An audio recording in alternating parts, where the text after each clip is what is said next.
Ayan guys, tingnan nyo to guys, sobrang daming tao po ngayon doon sa concert ni Elias TV Macchio dito po sa Ormoc, Leyte, Macchio. Grabe talaga si Elias TV Macchio.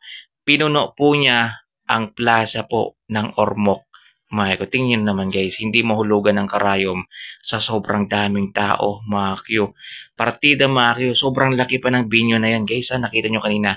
Tingnan nyo, doon, napakalawak po ng venue na yan guys, pero sobrang daming tao. Pinuno po ng isang Elias JTV yung Ormoc Plaza. Macchio, grabe talaga si Elias JTV. At siyempre guys, maraming salamat kay Mayor Losi Torres. Dahil tingnan nyo Macchio, nakaupo po yung mga tao guys. Diba? Nakaupo po sila.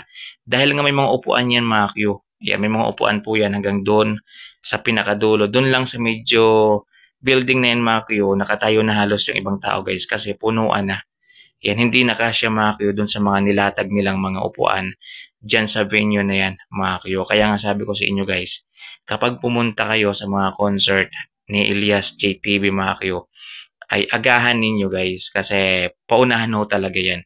Maswerte po yung mga ayan, no? Maswerte po sila dahil nakakuha sila ng upuan. Mas komportable po yung panonood nila. Yan, kasi kung medyo huli ka na, Macchio, wala na. Yan, tayo ka na talaga katulad nun, no?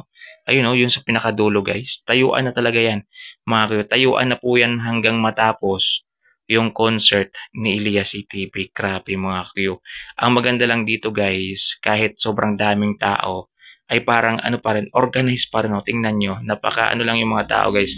Napaka-disiplinado po ng mga tao dito po sa Ormoc, Leyte, Macchio. Grabe, saludo po sa pamumuno ni Mayor Losi Torres guys. At alam nyo ba Macchio, na yung pulis pala na dineploy ni Mayor Losi Torres Macchio ay kulang-kulang 2,000. Yan, based dun sa nabasa ko kanina Macchio sa isang Facebook, yan kulang-kulang 2,000 daw Macchio. At dinagdagan pa Macchio para lang ma-secure talaga na maging safe itong concert na to Macchio. Kasi tingnan nyo naman guys, sobrang dami nilang babantayan Macchio. At ang maganda dito, siyempre komportable. Ayan no, paupo-upo lang. Ayan, pa cellphone lang habang nanonood ng concert ni Elias. Para lang silang nasa ano Macchio, parang nasa sinihan lang sila. Parang ganun yung datingan guys. Kasi ginawa po talaga ni Mayor Losi Torres yung lahat mga Macchio para maging komportable yung mga nasasakupan niya Macchio dito sa concert nito. Yun nga lang medyo kawawa yung nandun sa pinakadulo kasi nakatayo po talaga sila. Grabe guys, napakalawak. Grabe. Malaki na po ito Macchio yung venue, malaki na po siya. Yan, malaki na po siya. Kaso nga lang, wala Macchio, kulang na kulang talaga kapag si Elias CTV yung mag-concert Macchio. Kukulangin talaga Macchio.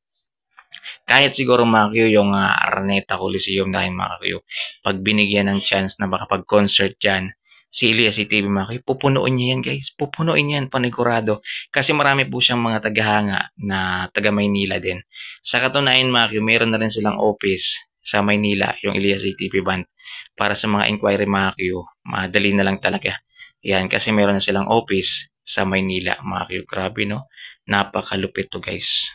So ayun mga Kyo, maraming salamat sa inyong panonood. Again mga Kyo, abangan nyo po yung iba pa nating update dito po sa concert nila Elias JTV mga Kyo dito po sa Ormoc, Leyte. Ayan, sa nasasakupan po ni Mayor Losi Torres. Again po, thank you so much kay Mayor Losi Torres guys. Ayan, mas komportable, mas relax po yung mga manonood dito po sa Ormoc Plaza. At ipagdasal natin mga Kyo, na wag sanang ulanin Macchio kasi kawawa talaga itong mga tao na itong Macchio. Uuwi silang basa Macchio kasi kung mapapansin niyo wala pong bubong dyan po sa venue na yan Macchio. Doon lang po talaga kung saan kumakanta sila Elias TV, doon lang po yung may bubong Macchio. So ito po is parang open ground po siya. Pero sa palagay ko naman Macchio, hindi naman siya uulan. So yun lang guys. Maraming salamat sa inyong panonood. Ito po ang update ko po sa inyo dito po sa concert nila Elias TV sa Ormoc, Leyte, Macchio. So maraming salamat sa panonood. Thank you for watching mga Q. Ingat kayo palagi.